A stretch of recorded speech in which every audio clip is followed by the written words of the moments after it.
There's no way to review this movie and do it justice. Both The Empire Strikes Back and Return of the Jedi have been hailed as two of the greatest fantasy films of the 80s, and many Star Wars fans hold them near and dear to their hearts as the two greatest chapters in the saga. The Empire Strikes Back is considered to be one of the greatest movie sequels of all time, and that's saying a lot given the cultural phenomenon that was the first movie. Most sequels simply try to cash in on what made the original film so successful, which is why most people have so little regard for sequels. Hell, today the market is saturated with sequels and remakes. It's what a studio depends on in order to make their mega profit.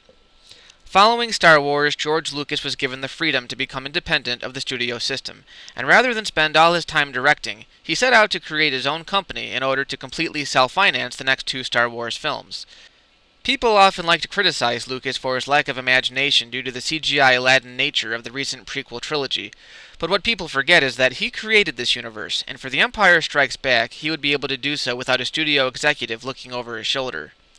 But that's just background information from a guy who admires a great filmmaker. What's not to like about this movie? The snow battle, the asteroid field, Yoda, a blossoming romance between Han and Leia, seeing the Emperor for the first time, Luke's battle with both himself and Vader, and the ultimate revelation of who Darth Vader really is. Lucas pulled out all the stops with this one. It wasn't just another adventure in the life of the Rebel Alliance. Lucas continued the story by deepening the characters, raising the stakes, and making the tone a lot darker. He used the classic trilogy structure. This was the middle act of a trilogy, so he put the characters in their darkest situation and left us all hanging with a cliffhanger. It would be 3 years before we finally got to see the climax. I don't really know what to say. They didn't even enhance it that much for its re-release. Of course, there are some things that could be said now that we have all 6 movies at our disposal.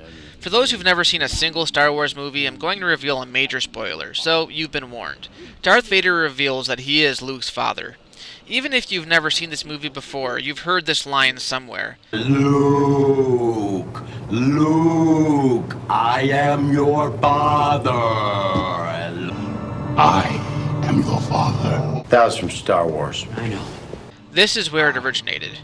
This was a big deal back in 1980. Lucas wanted to keep this plot element so secretive that not even the actors knew the secret until the movie's premiere. Mark Hamill only found out the day they shot the scene, and on set, David Prowse, the actor who played Darth Vader, actually said, "Obi-Wan killed your father."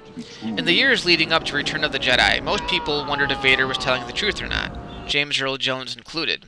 This was the one scene that made Empire stand out amongst the rest of the films. It adds a lot of weight to an already dark story, in which a weakened rebel alliance is constantly fleeing from the Empire, not to mention a group of bounty hunters. The only obvious thing I have to say is, when future generations watch these films in chronological order, this scene doesn't have that much weight to it. If people watch the prequels before watching episodes 4, 5, and 6, as they should, they're already going to know who Anakin is. It still works on a storytelling level, and you could say that at this point it's dramatic irony, where the audience knows something that the characters don't. It's a minor chip on my shoulder, but one that comes with the territory of a lengthy backstory. There weren't too many additions to this film over the years, but then again it's such a great movie that I don't really know what you'd want to add to it. The only things that come to mind are the Wampa ice creature having a little more screen time, as well as the extended Cloud City arrival. The Wampa scene, I think, has a little more suspense now, and it's nice to get a full glimpse of the creature for a change. As for the extended Cloud City sequence, I've always appreciated George's attempt to open up these cities that before were kind of claustrophobic. Sure, it was a spectacle to look at in 1980, but I think the CGI shots help it out a little. Then we have to talk about the DVD release of 2004. It's funny how fans will spend years complaining about the added laser bolt in the Han and Greedo scene, but they don't seem to have a problem with ILM going in and changing the voice of one of their favorite Star Wars characters. Or maybe they simply weren't paying attention. I always thought Boba Fett was kind of overrated, only because he never does anything. Aside from his menacingly raspy voice and taking Han to Jabba, he spends most of the movie following around Vader like an obedient lapdog. As we find out in Attack of the Clones, Boba is actually an unaltered clone of Jango Fett, so it would make sense that when Boba got older he would have Jango's voice. I can respect that change for continuity's sake, but Boba just doesn't sound as menacing as he did before. Before, he sounded cold and vengeful, the bounty hunter with the chip on his shoulder. Put Captain Solo in the cargo hold. Now he just sounds like some Australian guy on holiday. Put Captain Solo in the cargo hold. The more noticeable change is the addition, or should I say the replacement, of the Emperor. In the original 1980 version and up until 2003, the Emperor was played by an uncredited actress and voiced by British talent Clive Reville. During the filming of Revenge of the Sith, Lucas supervised the re-recording of this scene using Ian McDiarmid to replace the original actress. Again, it's understandable for continuity's sake, but it also detracts from what I remember as a kid.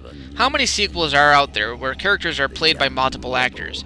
Obviously, when they shot Empire, they didn't know they would later use Ian McDiarmid for the other films, and now it flows better with the rest of them.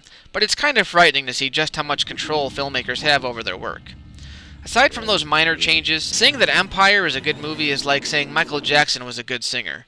This one is 100% pure enjoyment, and is generally what fans think of when they talk about Star Wars.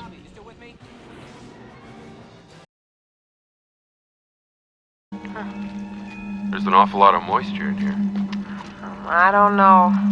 I have a bad feeling about this.